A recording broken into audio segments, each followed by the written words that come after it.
नमस्कार। 30 जून की रात 12 बजे एक ऐतिहासिक घटना घटित होगी जब भारतीय दंड संहिता यानी कि आईपीसी की वैधता समाप्त हो जाएगी। इसके साथ ही 1 जुलाई से देश में 3 नए कानून लागू होंगे। यह परिवर्तन भारतीय कानूनी प्रणाली में एक महत्वपूर्ण मोड़ के रूप में देखा जा रहा है। भारतीय दंड संहिता, जिसे आईपीसी के नाम से जाना जाता है, 1860 में तैयार की गई थी और 1862 से लागू हुई। यह कानून ब्रिटिश शासनकाल के दौरान तैयार किया गया था और इसका उद्देश्य भारतीय समाज में कानून और व्यवस्था को बनाए रखना था। आईपीसी में विभिन्न प्रकार के अपराधों और उनके लिए निर्धारित दंडों का विस्तृत विवरण है। 1 जुलाई से जो कानून लागू होंगे या संशोधित होंगे वो हैं भारतीय न्याय संहिता, भारतीय साक्ष्य अधिनियम, भारतीय नागरिक सुरक्षा संहिता। ये कानून पास करवाए गए थे जब संसद से 97 सांसद निलंबित थे। कई धाराओं के नाम बदले गए हैं। जैसे बच्चों का सिलेबस बदलता है वैसे कई धाराएं बदली गई हैं। ये वकीलों के लिए और जज के लिए वैसा ही है जैसे सिलेबस बदले जाने पर एक टीचर के लिए होता है, और पुलिस के लिए तो वैसा ही होगा जैसे कोई टीचर हिंदी मीडियम पढ़ाता है और उसको इंग्लिश मीडियम पढ़ाने के लिए दे दिया जाए। पुलिस को ज़्यादा छूट मिलेगी। भारतीय दंड संहिता आईपीसी के तहत पुलिस आपको 15 दिनों के लिए ही हिरासत में रख सकती थी।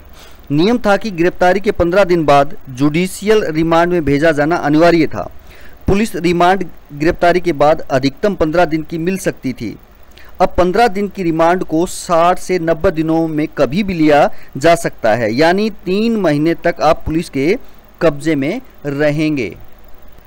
भारतीय दंड संहिता या कहीं भारतीय न्याय संहिता का नया संस्करण क्या होगा? इस कानून में आधुनिक समय की आवश्यकताओं और अपराधों की बदलती प्रकृति को ध्यान में रखते हुए संशोधन किए गए हैं।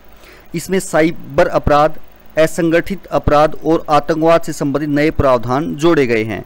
महिलाओं और बच्चों के खिलाफ अपराधों के लिए कड़े दंड प्रावधान किए गए हैं। नए कानून लागू होने के मद्देनजर आपराधिक कानून के जानकारों ने कमर कस ली है। थाने से लेकर कचहरी तक हलचल है, क्योंकि एफआईआर से लेकर कोर्ट के निर्णय तक की सुनवाई पूरी तरह से ऑनलाइन होगी। 7 साल से ज़्यादा सजा वाले सभी क्राइम में फॉरेंसिक जांच अनिवार्य होगी। यौन उत्पीड़न के मामले में 7 दिनों के भीतर रिपोर्ट जमा करानी होगी। ढांचागत व्यवस्था के मद्देनजर क्या हम तैयार हैं? हालांकि केंद्र सरकार पूरी तरह से आश्वस्त है, तभी ताबड़तोड़ तरीके से इन कानूनों के संसद में पारित होने के बाद इन्हें 1 जुलाई से लागू करने का फैसला किया गया। कानूनविदों का मानना है कि सरकार का कदम और मंशा क्या है, क्या नहीं है, अच्छी है, बुरी है, देखना पड़ेगा। और इतनी बड़ी आबादी में इन्हें लागू किए जाने में कुछ शुरुआती जटिलताएं तो आएंगी। जरूरी ये है कि लोगों को अपराध के खिलाफ समय पर न्याय मिले और अपराध करने वालों को यह एहसास हो जाए कि नए कानून में अदालतों में मामले तय अवधि में निपटेंगे। सुप्रीम कोर्ट ने तीनों नए कानूनों की जांच और लागू होने के बाद सही ढंग से काम करने की परख के लिए विशेषज्ञ समिति बनाने का निर्देश देने की मांग हाल ही में खारिज कर दी थी। दरअसल याचिका में कहा गया था कि बिन संसद में बिना बहस के पारित किए गए और उस वक्त ज़्यादातर विपक्षी सांसद निलंबित थे। याद रहे कि लोकसभा में 21 दिसंबर 2023 को तीनों विधेयकों को पारित किया गया था। इसके बाद 25 दिसंबर को राष्ट्रपति द्रौपदी मुर्मू ने इन विधेयकों को संतुष्टि प्रदान कर दी थी।